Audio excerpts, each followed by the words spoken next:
In a city of sand and stone, where lanterns burned all night like low-hanging stars, there lived a girl who understood one dangerous thing better than most grown men understood trade or war. She knew how much people wanted to believe a beautiful story. She had learned it in the markets, among spices and sweat and shouted promises, where truth was flexible and hope was cheap if you knew the right words.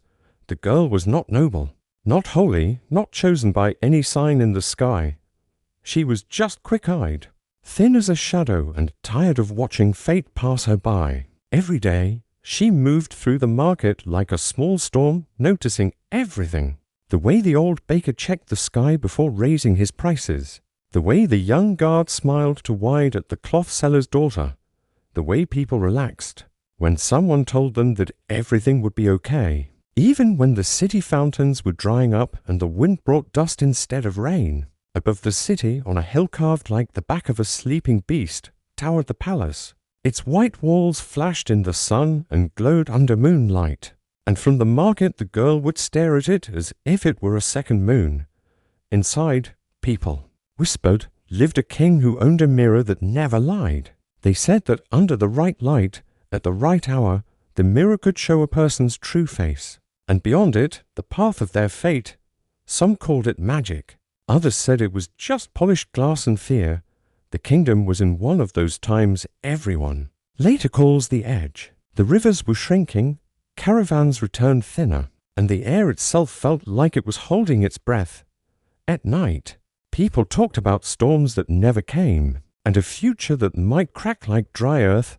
The king, they said, trusted no one but his mirror. He brought thieves, warriors, and wandering mystics before it, watching their reflections as if they were written sentences. Many left with new titles, many left with nothing.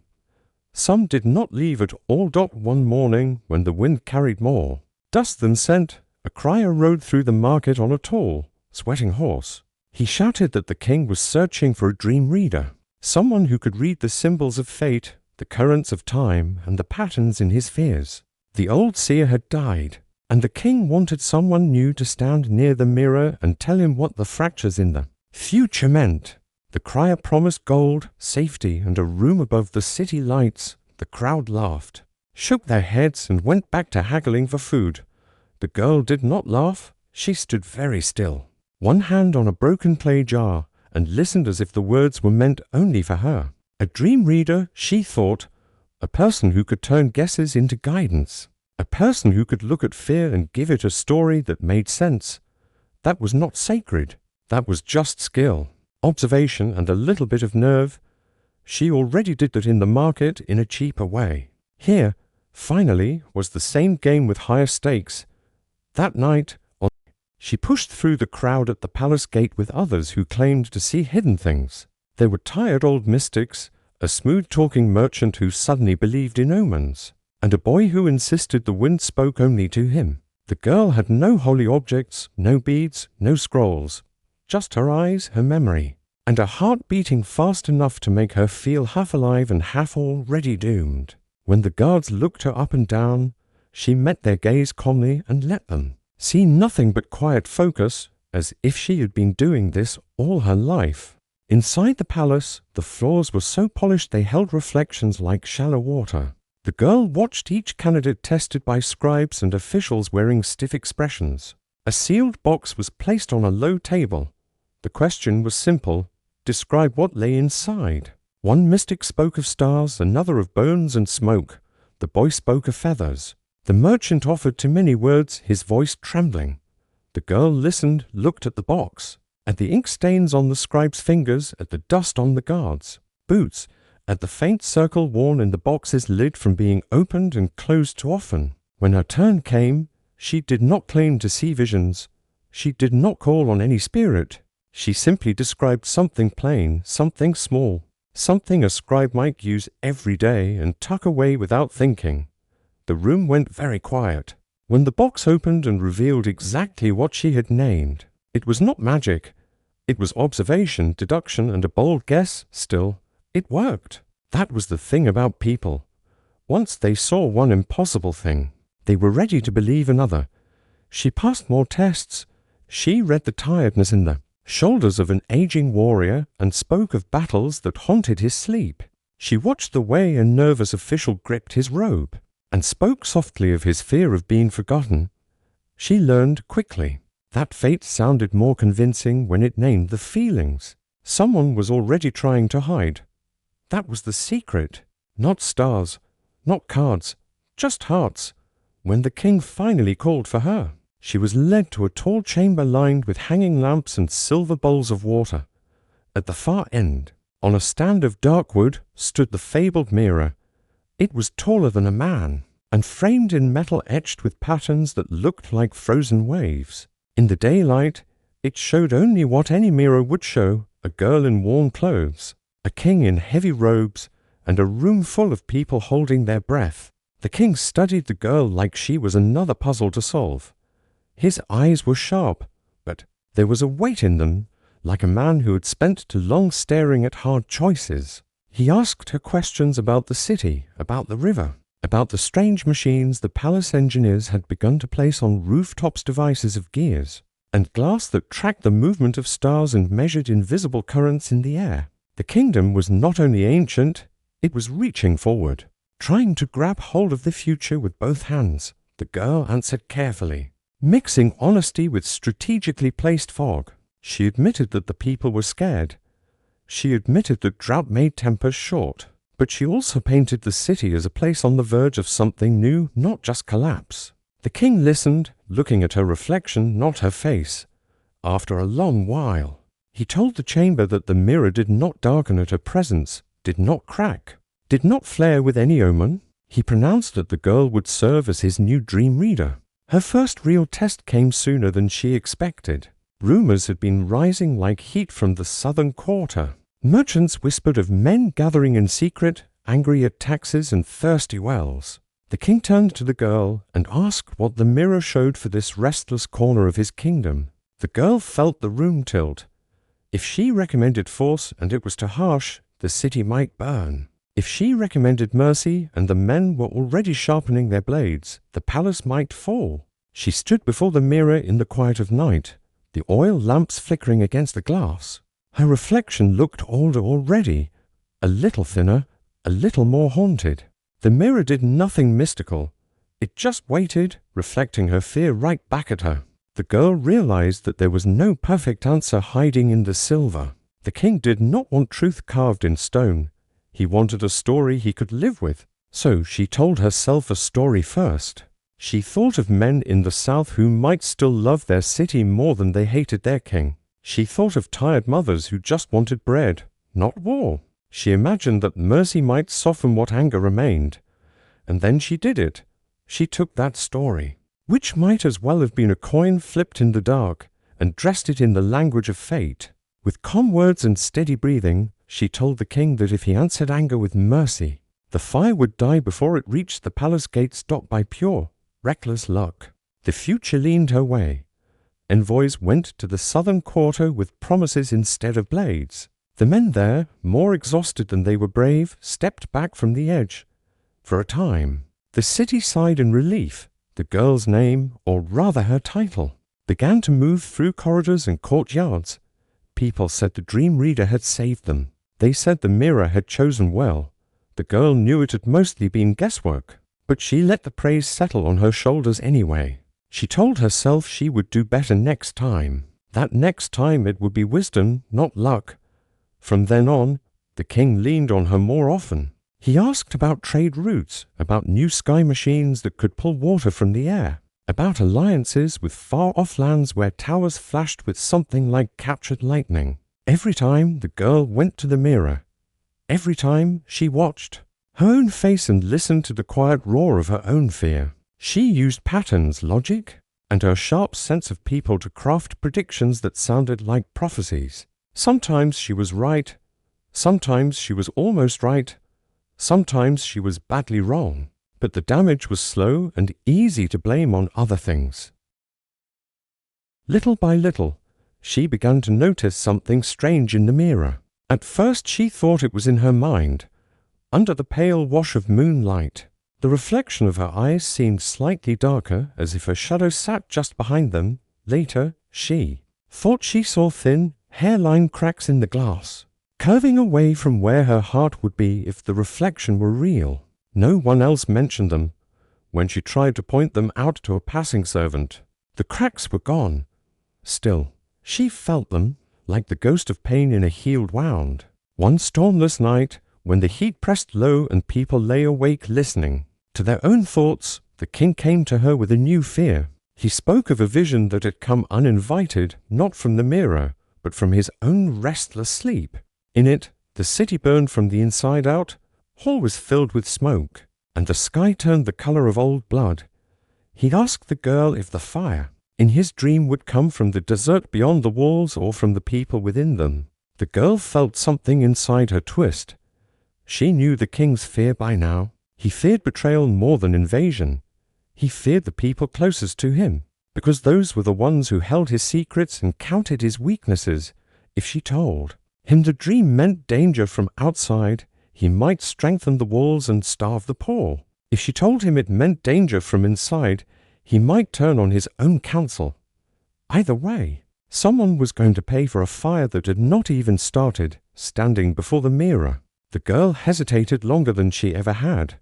She thought of the old seer whose place she had taken, of wordless prayers whispered by servants in shadowed hallways, of the quiet loyalty of men who had stood beside the king through dry years and hard seasons. But she also thought of her own neck, her own fragile body in this palace of sharp edges. She had climbed too high to fall now. Fear, that old, simple wind, rushed into her mind.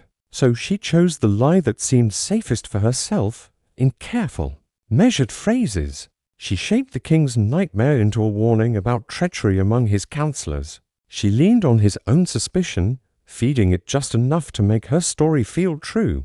She painted a picture in which he survived by cutting away those nearest to his throne. As she spoke, the mirror stayed still, but her reflection looked to her like someone else, someone colder. The fallout came fast. The king began to watch his counsel the way a hawk watches a field. Conversations were cut short. Trusted men and women were suddenly given new work far away from the center of power, or no work at all. One by one, heads rolled in quiet courtyards. The old advisor who had always greeted the girl with a tired, kind nod disappeared. The next week, his house stood empty, windows dark. The girl did not ask where he had gone. The answer was written in the silence. The city felt the change like a shift in the wind. Decisions grew sharper, more brutal. Taxes doubled in one quarter and vanished in another for no clear reason. Guards stayed longer on their posts and laughed less. The fountains ran lower. The engineers built taller towers, strange devices blinking. Faint light in the night, trying to calculate a future that seemed to slip away faster each day. The people whispered that something had gone wrong in the palace, that the mirror was showing dark things in her room with its perfect view of the city lights. The girl could not sleep. One night, when the moon was a thin cut across the sky, the girl stood alone before the mirror and stared hard at her reflection. This time the glass did not wait. It shifted, the room around her blurred, and for a moment she saw what she had never dared to allow herself, a future that did not belong to her alone. In the mirror, the city really was burning, not from invasion, not from rebels at the gate, but from doors barred too quickly and hearts hardened too long. She saw the king, older and thinner, shouting commands that no one cared enough to follow. She saw herself standing beside him, eyes empty, voice still spinning stories no one believed. The vision snapped away, leaving plain glass. The girl's heart hammered so hard it hurt. She understood in a way that was almost physical that her lies were not soft nets anymore. They were wires, pulling on a web of decisions that could strangle the whole city. It hit her that the mirror hadn't been judging her words. It had been reflecting what those words were doing over time. The next day, the king called for her again. His face looked more carved than alive. His eyes red-rimmed. He asked her a simple question this time, one that held more weight than all the others. He wanted to know if he was still just, if when. History, whatever that strange beast was, looked back at him. It would see a man who held his kingdom together or a man who ripped it apart out of fear. He wanted to know if the stories people whispered about him in the dark were unfair. or if they were the only truth left. The girl felt her throat tighten. Here was the crossroads that every liar meets eventually, where the easy path and the right one finally separates so clearly that even self-deception cannot blur them. She could comfort him again, wrap his fear in promises, and keep her place. Or she could break the pattern, shatter the story, and risk everything in one terrifying act of honesty. Her body wanted safety. Her soul, whatever that really was, wanted out of the trap she had built around herself. In that moment, a strange calm washed over her. She realized that the king did not really want the mirror's truth. He wanted a version of himself he could stand to look at. For years, she had been selling him that version, and he had been buying it with the lives of others. She saw her own part in his cruelty not as some small accident, but as a straight line. This was not just his story. It was theirs. So the girl chose, finally, not to lie. She spoke, not with the shimmering voice of the dream reader, but with the shaking, human voice she almost never used in the palace. She told him that his fear had become a fire. She told him that the mirror never wanted blood. It only showed the reflection of what he already was. She told him that she had lied to him, again and again, because she loved her life more than. She loved the truth, and that the city was now paying the price for both of them. The words landed between them like stones. The king's face twisted through a whole storm of emotions: rage, disbelief, wounded pride, something almost like grief. For a heartbeat, the girl was sure she was about to die. The guard's hands tightened. The air in the chamber grew thick and hot. The mirror behind her trembled in its frame. Or maybe it was just her own legs shaking. Then the king did something unexpected. He looked away from her and turned, very slowly, to face his own reflection. For the first time in years, he stood in front of the mirror without demanding that someone translate what it meant. He saw the lines in his own face, the weight in his shoulders, the emptiness in his eyes. He saw, maybe, the trail of choices that had brought him here. Each fear he fed, each mercy he strangled, each convenient lie he chose to believe because it kept him feeling powerful. When he finally spoke, his voice was flat. He stripped the girl of her title, her rooms, and the soft safety she had wrapped herself in. He did not have her killed, though everyone in that room knew he could have. Instead, he sent her away, down the hill, back into the city she had helped reshape from above. It was not mercy, not exactly. It was more like a sentence to live with what she had done. The girl left the palace with nothing but the clothes on her back and the weight of her story. The city looked different from the ground. The fountains were lower, the laughter thinner, the eyes of the people sharper. Some still spoke of the dream reader who had once saved them from violence. Others muttered about the lies that had led to sudden punishments and vanished leaders. The truth sat somewhere in the middle, heavy and inconvenient. She wandered for a long time, through other towns, along other roads, across stretches of desert where the sky felt too big and the sand felt like a clock that would never stop ticking. In the shade of broken walls and under tents that barely held back the wind, she began to tell stories again. But now, when she spoke of the girl who lied to a king, she did it like it was some old legend, dusted with distance. She never admitted out loud that it was her still. When she reached the part W, here the mirror showed a burning city. Her voice always slowed, and her listeners leaned in. People asked, sometimes, if the king deserved the lies he was told. They asked if a ruler who held power like a sword had any right to complain. When someone else bent reality with words, the girl never gave them a straight answer. Instead, she talked about how easy it is to lie to someone who is already lying to themselves. She talked about how a king and a liar are not so different when they both use stories, to avoid looking at what they have become. In the end, the story of the girl and the king spread farther than either of them ever traveled. It moved through markets, into homes, across sands and seas, changing a little with each retelling like any living thing. Some versions turned the girl into a hero, a secret rebel who used lies to weaken a cruel ruler. Others made her the villain, a trickster who poisoned a kingdom for her own gain. The mirror, in every version, kept reflecting silently, waiting for whoever looked into it next.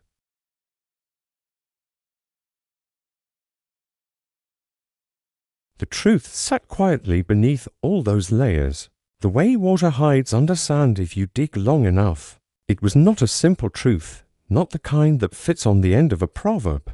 It was the kind that makes your chest tighten a little when you hear it.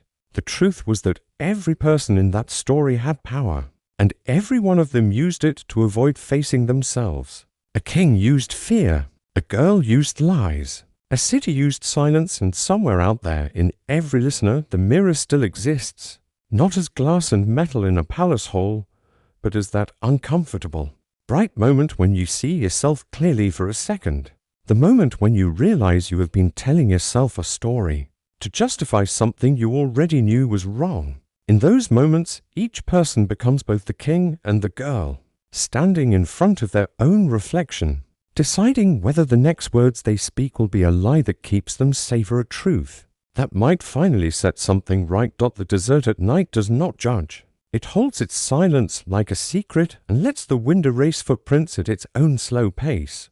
Lanterns burn out, fires die down, shadows stretch and disappear. But the stories people tell, especially the ones about lies, kings, mirrors, and second chances, keep traveling.